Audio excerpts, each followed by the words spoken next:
زدني علما.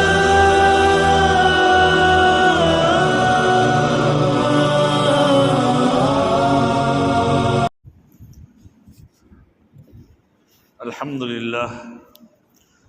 لله وكفى سلام على عباده الذين اصطفى وصلي وسلم على حبيبنا المجتبى وعلى آله وصحبه نجوم الهدى وقادة التقى. أما بعد فأعوذ بالله من الشيطان الرجيم. بسم الله الرحمن الرحيم. فلما بلغ معه السعي قال يا بني إني أرى في المنام أني أذبحك فانظر ماذا ترى. قال يا أبت افعل ما تؤمر ستجدني إن شاء الله من الصابرين.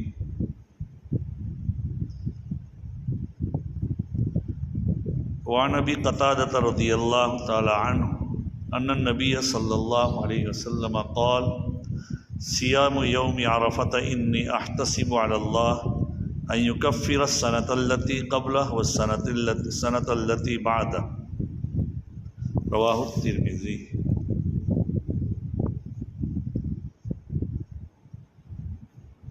گزشتہ ہفتے اس سلسلے میں بات ہوئی تھی، جو لوگ حج میں نہ جا سکے ان کو اللہ تعالیٰ کی طرف سے تسلی ہے کہ بھائی تم ان دنوں کے اندر بال نہ کاٹو، ناخن نہ کاٹو. اگر قربانی کرنا ہے تو ان لوگوں کی کچھ نہ کچھ مشابہت ہو جائے گی، اور ان کی مشابہت حق تعالیٰ شانہ کے یہاں گویا کہ قبول ہوگی، اور گویا کہ ان محبوب اللہ کے بندوں کی مشابہت ہوگی جو میدان عرفات میں یا مینا میں یا بیت اللہ کے ارد گرد اللہ کی یاد میں مصروف ہے. اللہ تعالیٰ اس طرح ہمیں غربا کو یا ایسے لوگوں کو جو نہ جا سکے ان کو ایک قسم کی اس میں تسلی دی. یہ ایسے بہت مبارک دن چل رہے ہیں. آج ہماری 7ویں ذی الحجہ ہے، حرمین میں 8 ذی الحجہ ہے. آج ہی کے دن لوگ مینا کی طرف جا رہے ہیں. دین نام ہے تسلیم کا، عاجزی کا، قبول کرنے کا. اسلام کہتے ہی اسے کو کہ حق تعالیٰ شانہ کے سامنے اپنے آپ کو جھکا دینا. تو دین نام ہے. دیکھو بہت سی عبادات ایسی ہوتی ہے جیسے کہ نماز ہے، تو اگر اس کے وقت میں نہیں اس کے وقت میں پڑھ لی تو اور وقت میں نفل نمازیں ہی پڑھ سکتے ہیں، صدقہ بھی نفل کر سکتے ہیں. لیکن ان دنوں کے اندر جو 2 خاص عبادتیں ہیں، ایک حج ہے اور ایک قربانی ہے. یہ ایسی عبادت ہیں کہ جو اور دنوں میں ادا نہیں ہو سکتی. بھئی حج کیا نام ہے؟ الحج العرفہ. حج کا رکن اعظم، بہت بڑا رکن کیا ہے؟ میدان عرفہ میں 9ویں ذی الحجہ کو ٹھہرنا.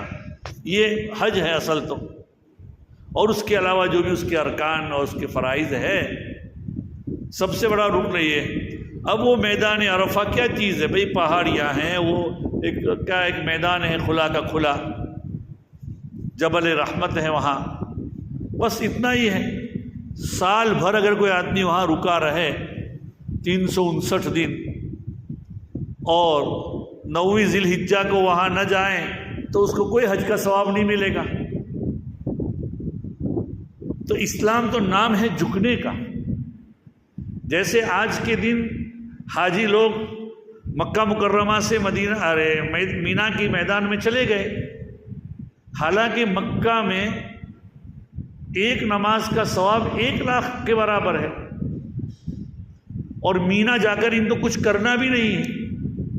مینا جا کر ان کو ظہر سے پہلے جانا ہے، ظہر، عصر، مغرب، عشاء، اور آئندہ کل کی یعنی عرفات کے دن کی فجر کی نماز پڑھنا ہے. یہ سنت ہے، یہ طریقہ ہے حج کا. تو ان کو جو ثواب ملے گا، اللہ کا حکم ہے وہ اللہ کا گھر جو دنیا میں سب سے پہلا گھر ہے، وہاں 1 لاکھ کے برابر کم سے کم ثواب ملتا ہے. اس کے باوجود حکم الہی ہے کہ آپ وہاں جاؤ، اس کا مطلب یہ کہ وہاں نماز پڑھنے کا ثواب اور زیادہ ہوگا.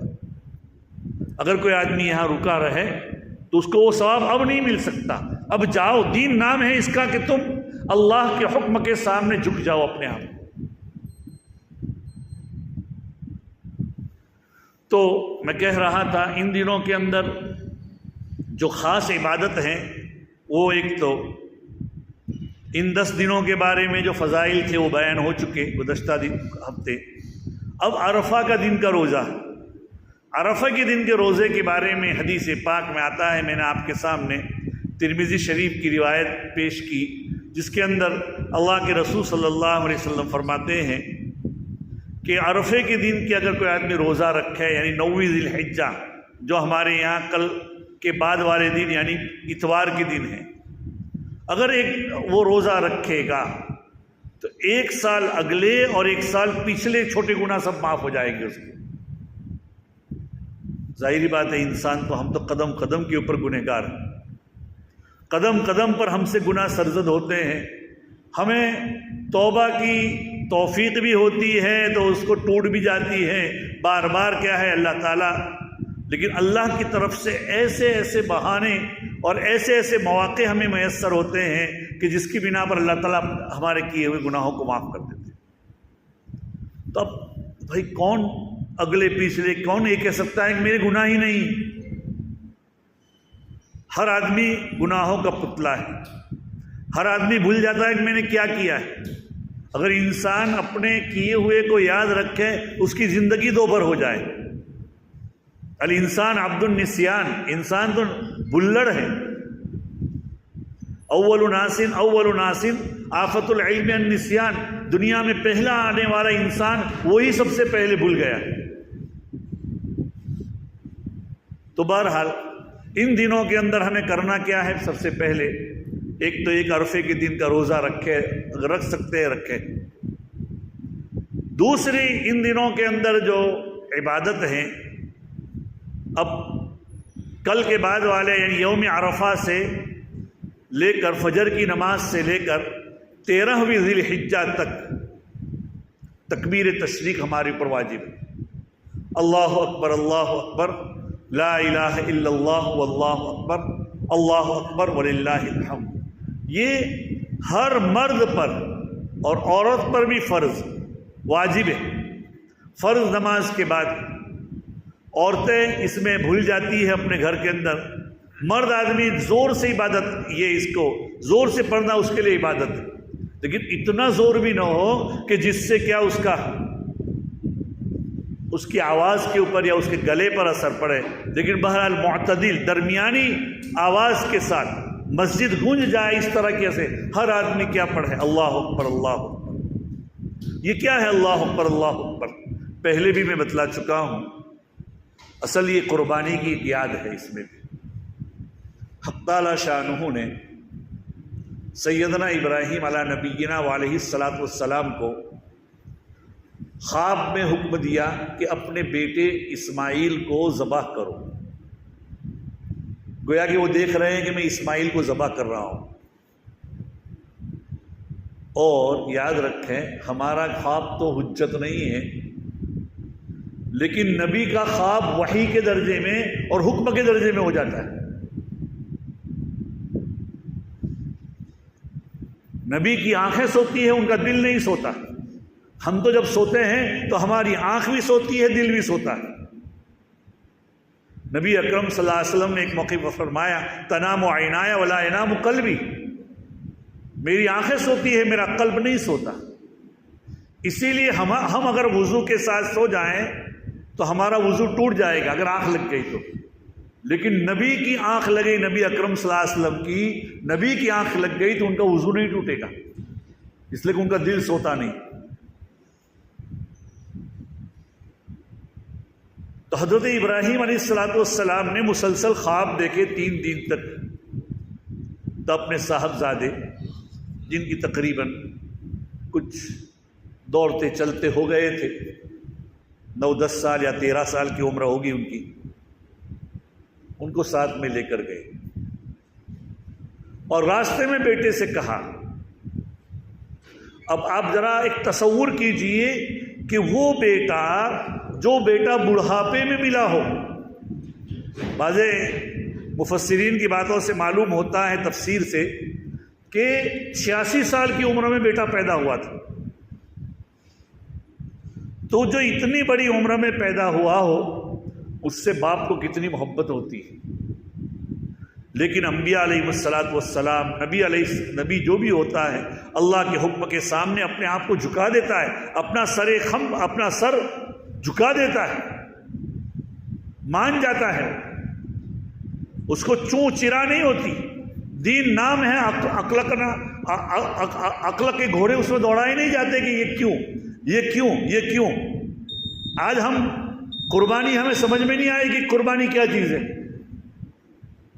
آج ہمیں سمجھ میں، اگر آپ مکہ مکرمہ یا مدینہ منورہ جاؤ گے تو یہ سمجھ میں بہت سو کو نہیں آئے گا کہ یہ کیا چکر لگانا ہے۔ اسی چکر کے اوپر تو دنیا کا نظام قائم ہے۔ آج کے سائنس کو بھی آپ دیکھیے، صفا مروہ کے درمیان چکر لگا رہے، دوڑ رہے ہیں، یہ کیا چیز ہے؟ لیکن شریعت نے حکم دیا کہ ان دنوں کے اندر تمہیں یہ کرنا ہے تو ہم یہ کریں گے۔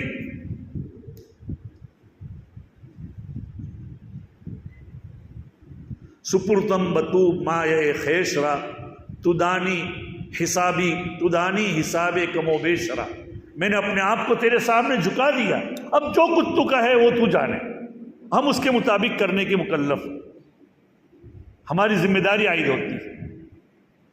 تو نبی حضرت ابراہیم علیہ الصلوۃ والسلام، میں کہہ رہا تھا کہ تصور کیجئے کہ بڑھاپے کی اولاد، جس کو اولاد کو آدمی بڑھاپے کی ایسے بھی لاٹھی سمجھتا ہے، تو کیا ان کا تصور ہوگا؟ لیکن اللہ کا حکم ہے تو اللہ کا حکم ہوا۔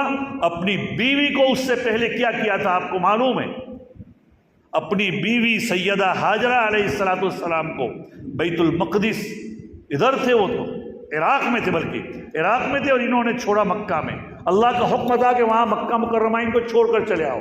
بیوی کو اور بچہ شیر کھا رہے، دودھ پیتا، یہ حضرت ابراہیم علیہ السلام دودھ پیتا بچہ ہے، اور اللہ کا حکم ہے ان کو چھوڑ کر تم آ جاؤ۔ بیوی کو تب تک کچھ کہتے نہیں ہیں۔ جب بیوی کو چھوڑ کر جاتے ہیں تو بیوی کہتے ہیں کہاں جاتے ہو؟ کچھ بول ہی نہیں رہے، کہاں جاتے ہو آپ؟ کیا ان کے اوپر گزر رہی ہوگی کہ اپنے دودھ پیتے بچے اور اپنے ایک عورت کو چھوڑ کر جا رہے ہیں، اور اس وقت جنگل تھا، کوئی آبادی بھی نہیں تھی مکے میں، لیکن چھوڑ کر جا رہے ہیں حضرت ابراہیم علیہ السلام۔ وَإِذِ ابْتَلَىٰ إِبْرَاهِيمَ رَبُّهُ بِكَلِمَاتٍ، حضرت ابراہیم کو اللہ تعالیٰ نے بہت سی جگہوں پر آزمایا، ایک آزمائش یہ بھی تھی۔ بیوی نے پوچھا آپ ہمیں چھوڑ کر جا رہے ہیں تو کیا اللہ کا حکم ہے؟ فرمایا کہ جی ہاں، نعم۔ کیا کہا؟ جی ہاں، یہ اللہ کا حکم ہے۔ وہ بیوی بھی ابراہیم علیہ السلام کی بیوی تھی، نبی کی بیوی تھی، نبی کے گھرانے میں سالہ سال سے رہ رہی تھی۔ اس نے کیا جواب دیا؟ جاؤ اذن لا یضیعنا، اللہ ہم کو برباد نہیں کرے گا، اللہ ہم کو برباد ضائع نہیں کرے گا، اللہ ہمارے مددگار۔ کیا آپ دیکھیے، وہ پانی موجود نہیں ہے، اور پانی پیے تب سینے میں دودھ آئے گا۔ دودھ کب آئے گا سینے میں؟ پانی پیئیں گے تو پانی موجود نہیں ہے۔ حضرت ہاجرہ پانی کی تلاش میں صفا پہاڑی پر گئی، مروہ پر گئی، بچہ نظر نہیں آتا، وہاں دوڑی، جہاں سے بچہ، ایسے بچے کو دیکھتے ہوئے وہ کیا بچے کو کعبۃ اللہ کے پاس چھوڑ کر جا رہی ہے، اور صفا مروہ کے درمیان وہ چکر لگا رہی ہے، 7 چکر لگائے۔ اسی کی یاد میں اللہ تعالیٰ نے صفا مروہ کے درمیان میں سعی کو اللہ تعالیٰ نے پورے قیامت تک کی انسانیت کے لیے کیا کر دیا؟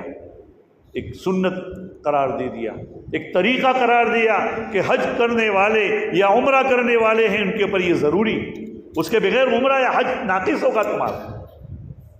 یہ ان کی یاد ہے۔ اور ادھر کیا ہوا؟ وہ پانی کی تلاش میں وہاں جا رہی ہیں، اور اللہ نے وہ بچہ پانی کی بنا پر حضرت اسماعیل بلک رہے ہیں، رو رہے ہیں، تو وہ روتے ہوئے ان کے پیر کیا ہوا ہے؟ بچہ روتا ہے تو پیر ہلاتا ہے نا، اس پیر کو ہلانے کی بنا پر وہاں وہ پانی یہ ہوا، اور حضرت جبرائیل کے نے اللہ کے حکم سے وہاں سے گویا کہ ایک چشمہ پھوٹ نکلا ان کے پیروں کے پاس سے، وہی آج زمزم ہے۔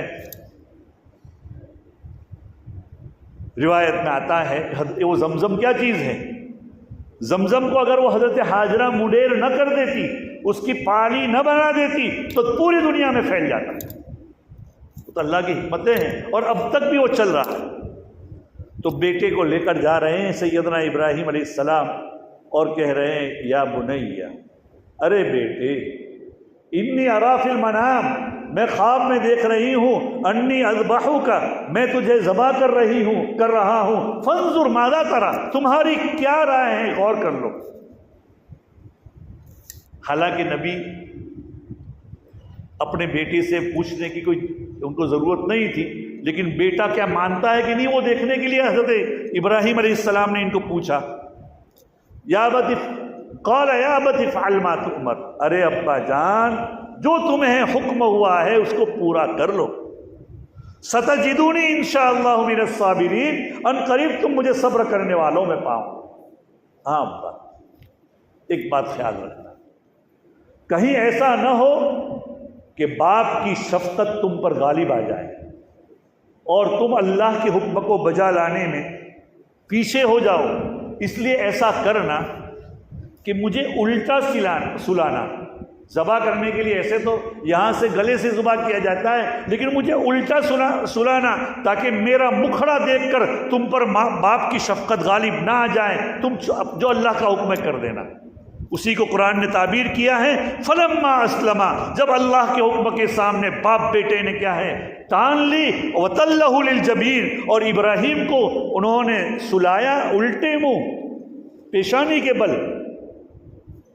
وَنَادَيْنَاهُ أَن يَا إِبْرَاهِيمُ، ہم نے پکارا ابراہیم، قد صدقت الرؤیا، تو نے اپنا خواب سچ دکھلایا، ستجدونی انشاءاللہ من قد صدقت الرؤیا انا كذلك نجزی المحسنین، ہم احسان کرنے والے کو ایسا بدلہ دیتے ہیں۔ کیا بدلہ دیا؟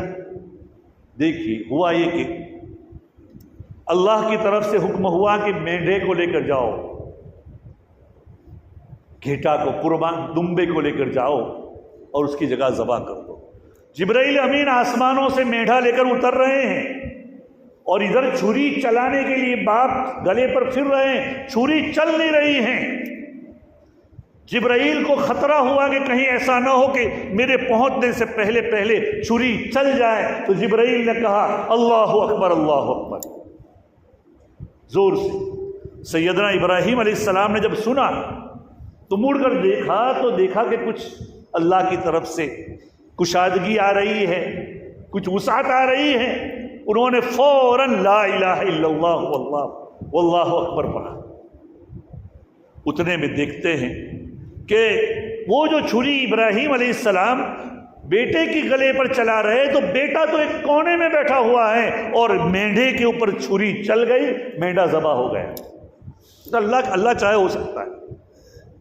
جب حضرت اسماعیل نے دیکھا کہ واقعہ ایسا ہوا ہے، مینڈھا وہاں ذبح ہوا پڑا ہوا ہے، تو حضرت اسماعیل علیہ السلام نے کہا اللہ اکبر وللہ الحمد۔ یہ تکبیر تشریق دو نبی اور ایک اللہ کے فرشتے کی یادگار ہے، یہ جو ہمیں پڑھے جائیں گے۔